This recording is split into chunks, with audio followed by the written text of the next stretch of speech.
A e di tashmë nëse je vërtet baba im, pyeti ajo, duke e shtrënguar fort fotografinë e vjetër kundër gjoksit të saj të vogël.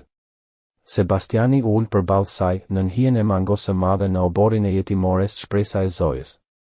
Ajri ishte i ngrohtë, por duart e tij ishin të ftohta nga emocioni. Po, Aurora, tha ai me zë të butë, por të sigurt. Jam baba yt. Dhe shumë shpejt do të vish të jetosh me mua. Vajza e vogël nuk foli menjëherë. Ajo e shikoi gjatë, si të donte të sigurohej se fjalët e tij ishin të vërteta dhe nuk do të zhdukeshin si të rriturit e tjerë që kishin kaluar në jetën e saj. Pastaj, shumë ngadalë, ajo afrua dhe vendosi dorën e saj të vogël mbi dorën e tij. Do të më duash edhe pse jam shumë e qetë, pyeti ajo me zë pothuajse të padëgjueshëm. Sebastiani ndjeu një nyj në fyt. Do të dua gjithmonë, tha ai. Nuk ka asgjë që mund ta ndryshoj këtë. Për herë të parë pas 5 vitesh, Aurora nuk u ndje më e padukshme. Sebastiani u zgjua në orën 3 të mëngjesit nga zilja e telefonit. Zëri i motrës Terez ishte i dridhur. Eja shpejt, të lutem.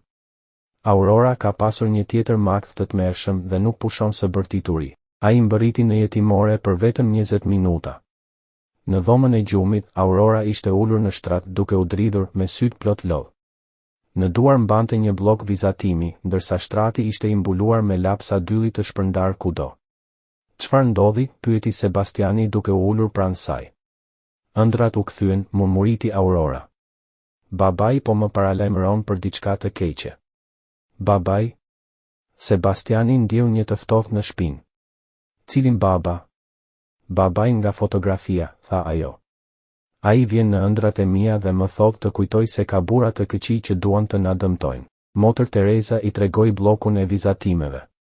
Faqet ishin të mbushura me vizatime të çrregullta, një makinë e përmbysur, një grua që vraponte me një foshnjë në krah, 2 burra me fytyra të errëta që i ndiqnin dhe në shumë vizatime shfaqej një tunel i ngushtë si një shpellë. Kjo ka filluar një javë më parë, shpjegoi ajo. Çdo natë ka të njëjtin makt dhe më pas vizaton.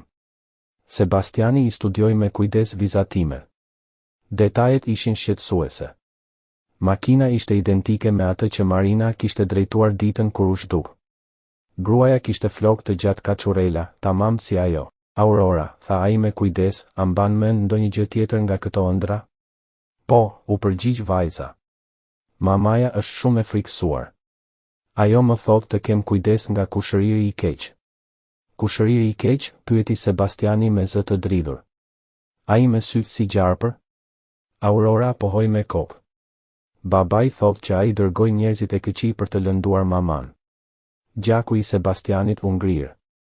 Vetëm një person Marina do ta quante kushëriri i keq, Fabiani, kushëriri dhe ortak i tij në kompani. A mban mend edhe diçka tjetër? Pyeti ai.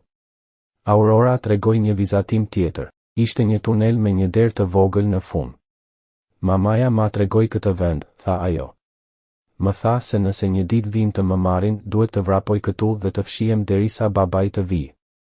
Ku është ky vend? Pyeti Sebastiani. Nuk e di, u përgjigj Aurora. Por në ëndër gjithmonë e gjej. Të nesërmen, Sebastiani i kërkoi asistentes së tij, Luciës, të hetonte çdo detaj të ditëve të fundit të Marinës në kompani. Çfarë po kërkoj saktësisht? Pyeti ajo. Çdo gjë të dyshimt, u përgjigj ai. Dokumente, projekte, njerëz. 3 ditë më vonë, Lucia u kthye me një dosje të trash. Gjeta diçka, tha ajo. 2 javë para se Marina të zhdukej, ajo por i shikonte raportet e projektit rezidencial Alphaville Green. Projekti i Fabianit. Raportet tregonin përdorimin e materialeve të shtrenjta në letra, por materiale të lira në realitet. Diferenca ishin miliona. Një punëtor vdiq kur një mur u shemb, shtoi Lucia. Çështja u arkivua shpejt. Sebastiani ndjeu turp dhe zemërim. Marina kishte zbuluar gjithçka. Atë pasdite, ai gjeti Aurorën duke vizatuar përsëri. Këtë herë, vizatimet tregonin një burr të gjatë me kostum, duke folur me nervozizëm në telefon. Kush është ky? Pyeti ai. Kushëriri i keq, u përgjigj ajo. Ai është shumë i zemëruar sepse babai gjeti letrat e mamit. Ku janë këto letra? Pyeti Sebastiani me zë të ulët. Aurora vizatoi shpejt jetimoren nga lart me një gjë të madh në kopsht. Mamaja I varosi këtu, poshtë pemës ku gjithmonë ulem, tha ajo. Babai më tregoi në ëndër. Sebastiani e shikoi vajzën me frikë dhe habi. Nuk dinte si ta shpjegonte atë që po ndodhte, por një gjë ishte e qartë, Aurora dinte gjëra që askush nuk mund t'i dinte, dhe nëse ajo kishte të drejtë, e vërteta që Marina kishte fshehur për vite me radhë ishte gati të dilte në dritë. Zbulimi I dokumenteve të varrosura në pemën e vjetër do të thoshte vetëm një gjë, Fabiani vazhdonte të ishte I rrezikshëm. Ajo që Marina kishte fshehur për vite me radhë nuk ishte thjesht një mashtrim financiar, por prova e një njeriu që nuk do të ndalej para asgjëje për të mbrojtur pushtetin dhe pasurinë e tij.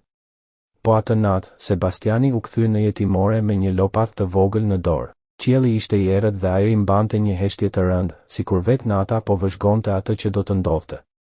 Motër Teresa e priste në hyrje, me fytyrën e tendosur dhe duart e bashkuara nga ankthi. Je I sigurt për këtë? E pyeti ajo me zë të ulët. Të gërmosh në kopsht në mesnatë nuk është gjë e zakonshme. Aurora ka pasur të drejtë për shumë gjëra, u përgjigj Sebastiani. Nuk mund ta injoroj këtë. Ata ecën ngadalë drejt mangos së madhe, vendit ku Aurora gjithmonë ulej vetëm, me fotografinë e saj të vjetër të shtrënguar në gjoks. Me dritën e zbeth të telefonit, Sebastiani filloi të gërmonte pikërisht aty ku vajza kishte shënuar me një gjë në vizatimin e saj. Toka ishte e fortë dhe e lagësht. Pas disa minutash, lopata goditi diçka të fortë. Ka diçka këtu, murmuriti ai. Ai gërmoi më me kujdes dhe nxori një kuti metalike, të mbështjellë me plastik të trashë për ta mbrojtur nga lagështia. Kur e hapi, të dy mbetën pa frymë. Brenda kishte një dosje me dokumente, disa fotografi dhe një pajisje ruajtjeje të dhënash. O Zot, përshpëriti motër Teresa. Vajza kishte të drejtë. Sebastiani I shqyrtoi dokumentet në dritën e telefonit. Ishin kopje të njëjtave raporte që Lucia kishte zbuluar më parë, por këto ishin shumë më të detajuara. Kishte fotografi të materialeve të dëmtuara të ndërtimit, korrespondencë elektronike mes Fabianit dhe furnitorëve, si dhe prova të pagesave të dyshimta për inspektorët e ndërtimit. Marina e zbuloi të gjithë mashtrimin, tha ai me zë të rëndë. Prandaj u desh ta heshtnin. Të nesërmen herët në mëngjes, Sebastiani shkoi drejt për drejt në zyrën e kushëririt të tij. Fabiani por I shikonte plane ndërtimi mbi tavolinë kur Sebastiani hyri pa trokitur. Kushëri, çfarë surprize, tha Fabiani me një buzëqeshje të shtirur, pa ngritur sy. Çfarë nderi? E gjeta vajzën time, u përgjigj Sebastiani ftohtë. Fabiani ngriti kokën ngadalë. Buzëqeshja ju zhduk nga fytyra. Vajzën tënde? Nuk e dija që kishe fëmijë. Quhet Aurora. Është vajza e Marinës. Ah! Marina, tha Fabiani duke u mbështetur në karrige. Ishe dashura jote që u çmend dhe u zhduk pa arsye. Ajo nuk u zhduk pa arsye, ja ktheu Sebastiani. U largua sepse ti e kërcënove. Unë, qeshi Fabiani. Pse do ta bëja një gjë të tillë? Sebastiani vendosi dosjen mbi tavolinë dhe e shtyu drejt tij. Sepse ajo zbuloi skemën tënde me materialet e lira. Sepse e dinte që ti ishe përgjegjës për vdekjen e atij punëtori. Fabiani I shikoi dokumentet pa I prekur. Fytyra I ngurtësua, por zëri I mbeti I qetë. Nuk e di për çfarë po flet. Kam të gjitha provat, tha Sebastiani. Emaile, fatura të falsifikuara, pagesa për inspektorët. Gjithçka. Fabiani u ngrit dhe shkoi drejt dritares. E di cili është problemi yt, tha ai. Ke qenë gjithmonë shumë I butë, shumë I ndershëm për këtë biznes. Mendon se mund të ndërtosh një perandori duke qenë plotësisht I pastër? Pra, është e vërtetë, tha Sebastiani. Sigurisht, u kthye Fabiani me një buzëqeshje të ftohtë. Materialet e mira kushtojnë 2 fish. Inspektorët e ndershëm vonojnë projektet. Ndonjëherë duhet të marrësh shkurtore. Edhe nëse dikush vdes për shkak të tyre? Janë aksidente, u përgjigj Fabiani. Pjesë e kostos së biznesit. Sebastiani ndjeu në veri. Ky nuk ishte njeriu që kishte njohur gjithë jetën. Marina nuk e pa kështu, tha ai. Prandaj e urdhërove vrasjen e saj. Nuk urdhërova ta vrisnin, u përgjigj Fabiani. Doja vetëm ta trembja. Por ajo vendosi të ikte. Dhe tani, pyeti Sebastiani. Do të kërcënosh edhe vajzën time? Sytë e Fabianit u bën të ftohtë si akulli. Vajza jote nuk duhej të ekzistonte. Marina duhej të kishte abortuar. Zemërimi i Sebastianit shpërtheu. Ai u afrua te tavolina dhe vendosi duart mbi të. Nëse i afrohesh Aurorës, nëse e prek, nëse mendon ti bësh keq. Do të bësh çfarë? Qeshi Fabiani. Nuk ke stomak për këtë. Kjo nuk do të mbetet kështu, tha Sebastiani dhe doli nga zyra. Po atë natë, 2 burra të veshur me të zeza pritën derisa dritat e jetimores të fikeshin. Ata kapërcyen gardhin dhe u drejtuan drejt ndërtesës kryesore, pa e ditur se Aurora kishte pasur një tjetër makth. Vajza u zgjua me zemrën që i rrite fort. Në ëndër, baba i kishte bërtitur të vraponte. Ajo pa nga dritarja dhe dalloi 2 hije që lëviznin në obor. Pas zgjuar vajzat e tjera, mori fotografin dhe doli nga dhoma. Ajo njihte çdo cep të jetimores, çdo vend sekret që kishte zbuluar gjatë viteve. Ndërkohë, burrat hyn nga kuzhina dhe u ngjitën drejt dhomave të gjumit. Kur arritën te krevati i Aurorës, e gjetën bosh. Aurora vraponte zbathur drejt tunelit të vjetër të mirëmbajtjes, një kalim i harruar që lidhte bodrumin me kanalizimin e rrugës. Ajo u fut brenda pikërisht kur dëgjoi zërat e zemëruar mbi kokë. Në errësirë, ajo qëndroi e palvizur duke shtrënguar fotografin, ashtu siç babai i kishte mësuar në ëndër. Britmat e motër Terezës zgjuan gjithë jetimoren. Policia mbërriti shpejt. Sebastiani erdhi i tmerruar, i bindur se kishte humbur gjithçka. Por një vizatim mbi jashtëkun e Aurorës tregonte të vërtetën. Një shigjet, një tunel dhe fjalët jam këtu. Në bodrum, pas tullave të lirshme, ai e gjeti vajzën e tij. Të mbuluar me balt, por të gjallë. Aurora doli dhe u hodh në krahët e tij. Papa i më mësoi në ëndër, i tha ajo. Më tha se do të vije. Sebastiani e shtrëngoi fort duke e ditur se rreziku nuk kishte mbaruar. Fabiani ishte ende i lirë. Ende i fuqishëm. Dhe ende shumë i rrezikshëm. Detektivi që Sebastiani kishte punësuar po bënte shumë pyetje. Zëri i Fabianit në regjistrim ishte i ftohtë dhe i llogaritur, plot irritim të përmbajtur. Detektivi që Sebastiani ka kontraktuar po shkon shumë larg, tha ai. Ndoshta do të duhet të merremi edhe me të. Dhe me Sebastianin. Kushëriri im ka qenë gjithmonë problem. Tepër i ndershëm për të mirën e vet nëse vazhdon të hetoj, do të duhet të marrim masa. Sebastiani e fik aparatën. E kishte dëgjuar mjaft. Zemra i rrite fort, por mendja i punonte qartë. Ai i hodhi një vështrim Martinezit, i cili qëndronte i heshtur përballë tij. A do të pranohet kjo në një gjyq? Pyeti Sebastiani. Regjistrimet janë marrë në mënyrë të paligjshme, por fotografitë dhe dokumentet financiare janë të vërteta.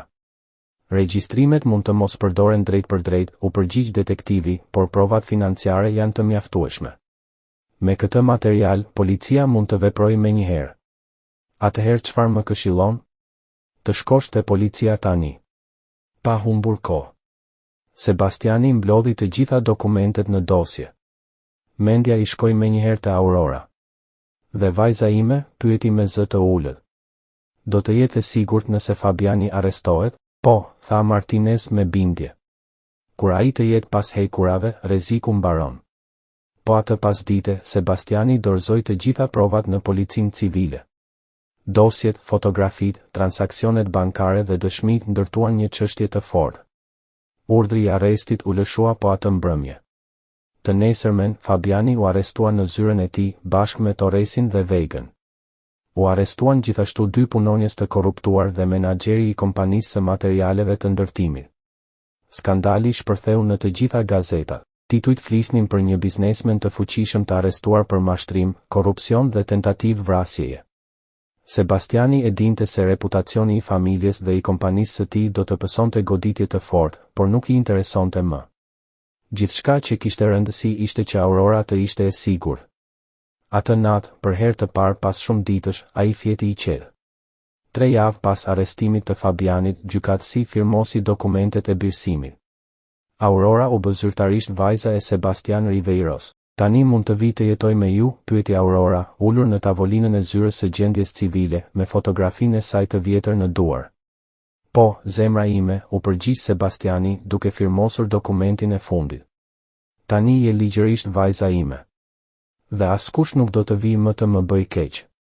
Kur më, tha ai, duke e parë në sy. Ta premtoj. Rruga drejt shtëpisë ishte e qetë. Aurora shikonte nga dritarja e makinës duke vëzhguar rrugët e qytetit sikur t'i shite për herë të parë. A është shtëpia juaj shumë e madhe? Pyeti papritur. Pak, buzëqeshi Sebastiani. Por tani është shtëpia jon. Ka obor? Po. Mund të luash aty sa herë të duash. Kur mbërritën, Lucia i priste në hyrje me tullumbace dhe një festë të vogël mirëseardhjeje.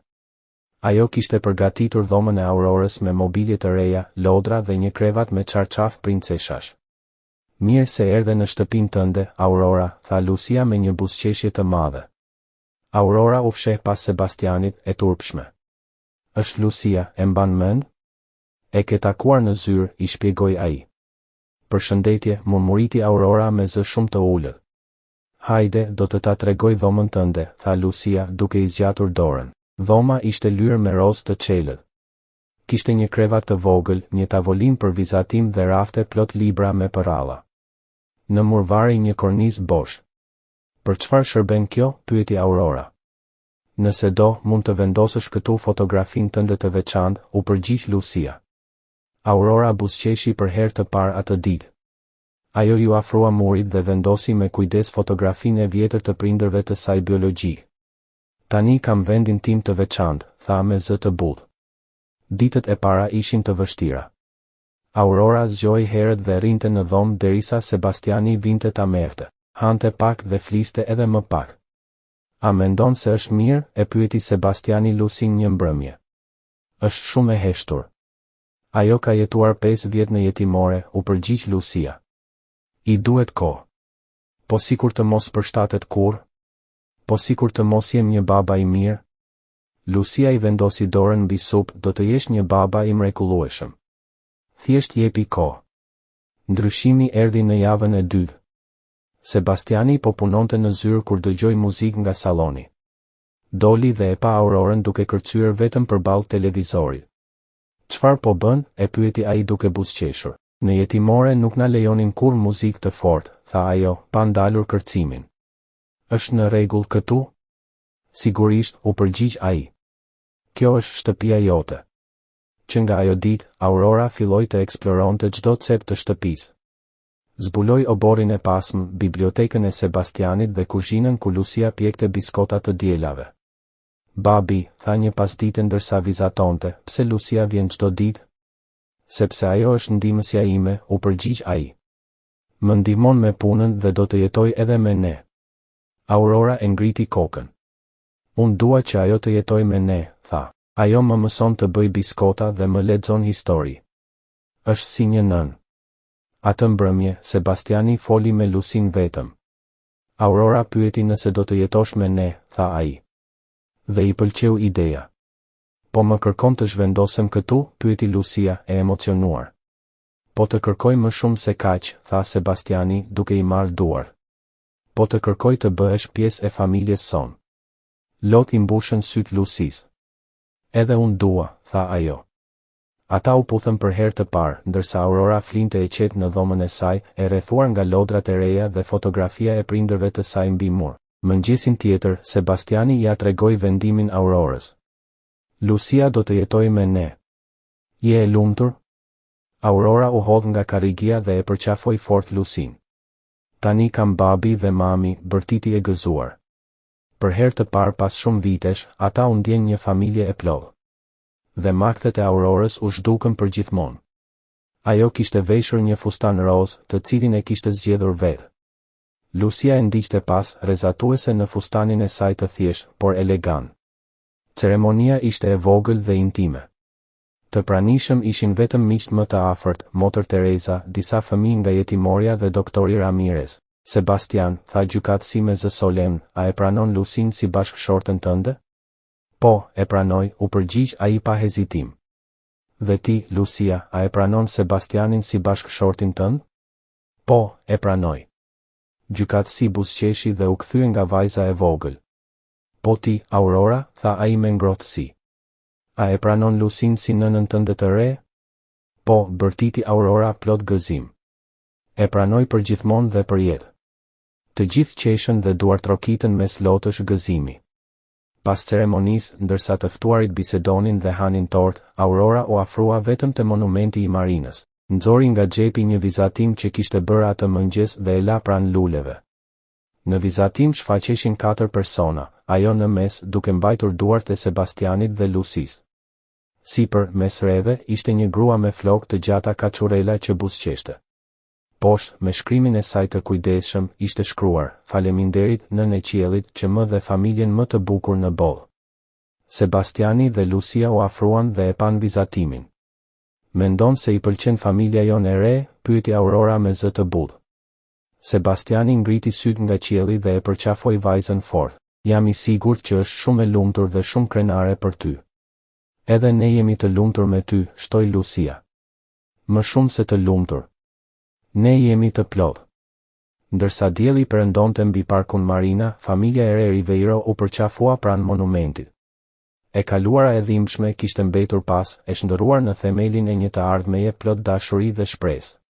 Fotografia e vjetër që Aurora kishte mbajtur për vite me radhë vazhdonte të ishte në dhomën e saj, por nuk ishte më simbol I vetmisë. Tani ishte dëshmi se dashuria e vërtet gjithmonë gjen rrugën e saj. Një vit pas martesës, Aurora u zgjua herët në shtratin e saj, të zbukuruar me vizatime dhe fotografi të reja familjare. Ajo nuk ishte më vajza e turpshme dhe e frikësuar e jetimores. Në moshën 9 vjeçare fliste me vetbesim, buzëqeshte shpesh dhe kishte shumë miq në shkollën e re. "Mirëmëngjes, princesh," tha Sebastiani duke u shfaqur te dera. "Mirëmëngjes, babi. A erdhi dita e veçantë?" "Po," u përgjigj ai. "Sot do të kthehemi në jetimore." Ishte vet Aurora ajo që kishte kërkuar ta vizitonte jetimoren në përvjetorin e birësimit të saj. Donte të shihte motër Terezën dhe fëmijët që ende jetonin aty. Gjatë mëngjesit, Lucia shërbeu petulla në formë zemre. "Je nervoze për vizitën?" e pyeti ajo. "Pak," u përgjigj Aurora, por edhe shumë e emocionuar. "Dua t'u tregoj fëmijëve që familjet ekzistojnë vërtet.